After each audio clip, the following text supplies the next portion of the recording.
Hi everyone, welcome to Grow Roots. This is Shannon and I just want to welcome all of my new viewers thanks to Janey from Dig, Plant, Water, Repeat. Janey came to my garden a few days ago and filmed a garden tour and posted it on her channel. It has been a dream come true for me, you guys, and so many of you found my channel and subscribed to Grow Roots, and I just want to thank each and every one of you who found me and subscribed, and I want to welcome all of you. I am so thrilled to have you here. Today, I am going to show you a genius gardening hack for planting your annual flowers. I discovered this hack 2 years ago, and ever since I have done this, my front garden border annual flowers have thrived. I mentioned this hack during my garden tour with Janey, and I was just overwhelmed by the comments from her viewers saying what a genius idea it was. And so it's also perfect timing for me to show you all about this hack because I'm getting ready to implement it today. I will be switching out my winter annuals from my front garden border, which are matrix pansies, and they are lovely, but they are done because we are getting very warm and it is just time for them to say goodbye. And I will be replacing those winter annuals with summer annuals. They will be double raspberry ripple zinnias, which are so beautiful, and they will thrive in the Texas heat. So here we go. Here is a closer look at those matrix pansies that I am taking out, and this is what I mean. They really do still look lovely, but I mean, we got fairly hot yesterday and today, and in the middle of the day, this is what they look like. They're, you know, it's just too hot for them, and so it's time for them to come out. They have served their purpose. They have done amazing for 7 months, and I am going to be replacing them with some raspberry ripple Zahara zinnias. I'm going to show those to you in a second, but I first want to talk about my genius trick. Okay, here, it's just so cool. But I have a problem with this front border. The front annuals like 2 years ago, the front annuals would just all of a sudden die, and I didn't really know why. I do know that I have moles in this garden bed, and they kind of like to tunnel right along this stone, because that's what moles do. They like to tunnel right around like stones and borders, and I think that's what was killing my front annuals. I also had roots from my vitex tree, which is right here. I noticed when I was digging these up that there's roots from the vitex tree going right underneath these front annuals as well. And again, like, I think that was taking away from their nutrition or their water, whatever have you. So I decided to start planting these in terracotta pots. So let me show you. This guy is actually a terracotta pot right here in the soil, and voila, see that little hole? And what this does is it prevents the moles from being able to damage the root systems of my annuals along this border here, and then it also prevents any other roots to compete with them. And I have, ever since I started trying this, which was 2 years ago, I have noticed that my front annuals do so much better. Now granted, not like, actually this one I noticed has died off, but again, it has gotten quite hot, and so that's not surprising, but a lot of them are still going strong. One thing that I will say, terracotta pots are very important if you're going to do this.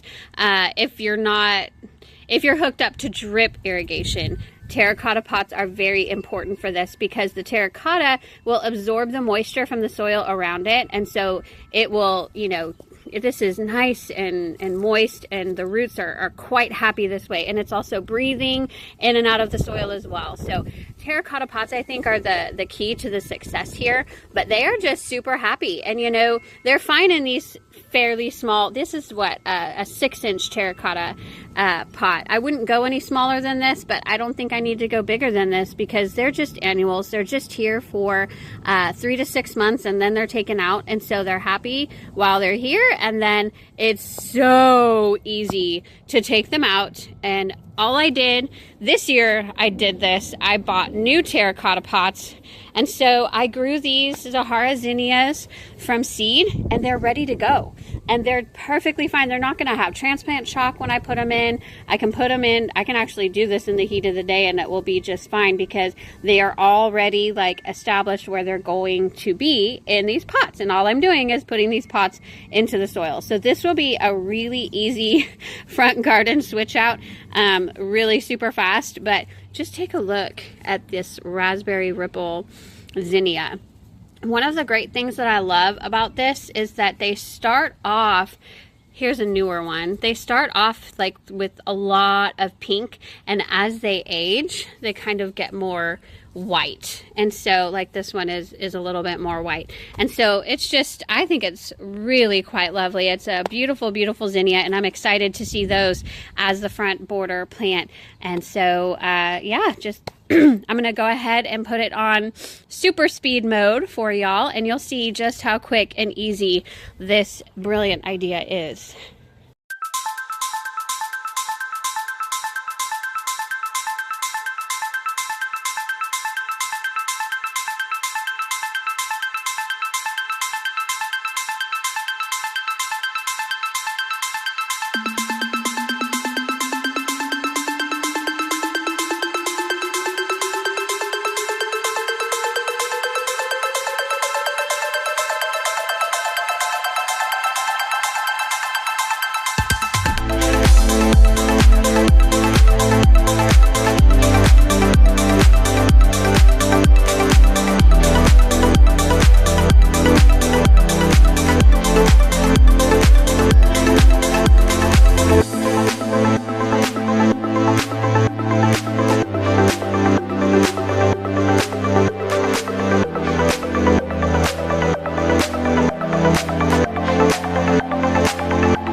Okay, so at some point my camera stopped filming that. I apologize for that, but it was a real quick, like, take the pots out and then put the new pots in. And I quickly realized that I had more of the pansy pots than I thought I did. Now I remember I put about a flat and a half worth of pansies in this front border. And so that was like 20 something plants. There's actually 18, I think, of these pots of the pansies. I only had 9 of the zinnias, which is totally fine. Zinnias don't need to be planted so close together. They will be fine planted like every other. So I have some holes that I think I'm going to fill in. There is an alternative. I'll talk about that in a second. But I also had some plants that were planted up, you know, behind all of the flower pots. And the reason that I just stuck those in the ground is because I don't have an issue with that second layer for whatever reason. All of the mole tunnels and I think the Vitex roots are along this stone border. And so in order to plant there, that's why I planted in the terracotta pots there. So, but I do have one more plant that I want to get planted, and now I'm debating on where to put it. So this is Buddy Purple Gomphrena. It is a dwarf variety of Gomphrena. I think it's only supposed to get 12 to 16 inches as opposed to like 2 or 3 feet. So the question now is, the plan before was that I was just going to have these Zaharas as the front, and then potted up behind them was going to be these Buddy Purple Gomphrena because they're taller. And I actually think I'm going to stick to that plan now that I'm seeing it. I'm afraid if I put the Buddy Purple Gomphrena in between, now granted that's going way further down, but if I put it in between, it looks great now, but those things are going to get pretty big, 12 to 16 inches tall, which I think the zinnias will too, but the zinnias appear to be more compact than the Gomphrena. I'm afraid the Gomphrena will swallow the zinnias, and I kind of like the idea of this, you know, ladder effect of the Gomphrena behind the zinnias. So I think that's what I'm still going to hold to. I'm going to fill in those holes and just let the zinnias start off fairly far apart from each other. And then I'm going to plant, I have 9 of the Buddy Purple Gomphrena, which I had 9 of the zinnias as well, to go behind each one of those. So I think that's still my plan. That's what I'm going to do. And I'll go ahead and let you guys see that one. Also though, wasn't that so incredibly easy? I hope that this kind of inspires you if you have a problem area in your garden, or you just want a really quick solution to do your, to switch out your spring annuals with your summer annuals. I've had my summer annuals growing all this time from seed, and they're ready to go because they were potted up in these terracotta pots, and I could just do it whatever I wanted to and do it really, really quickly. I just think it's the most awesome idea ever, really, truly.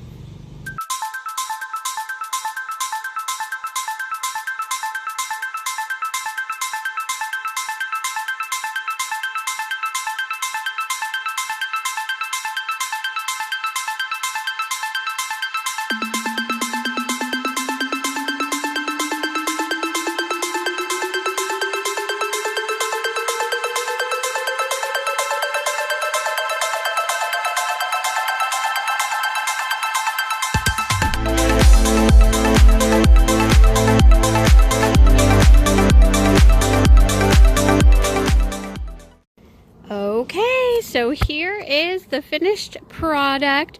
They're little babies right now, but they are going to fill in and they are going to look so, so lovely. You can't tell very much where the Buddy Purple is, but here it is, and pretty soon it's going to be full of those bright purple blooms that are going to be behind the raspberry ripple, which I think is going to look so incredibly lovely.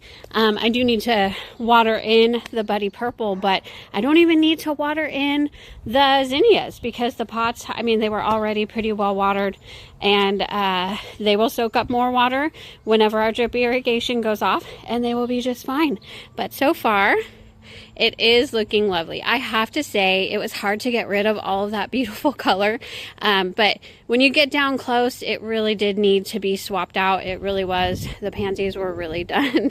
They really, really were. But I am so excited to see what this looks like and how this grows in.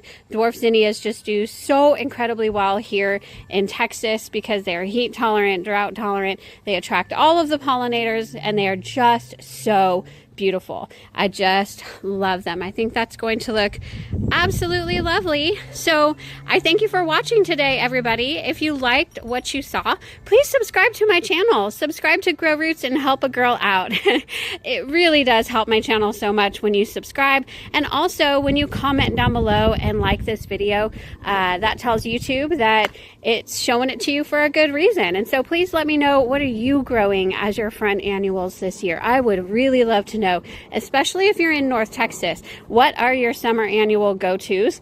Let us know in the comments below. And I hope all of you have a absolutely beautiful day today. Goodbye, everybody.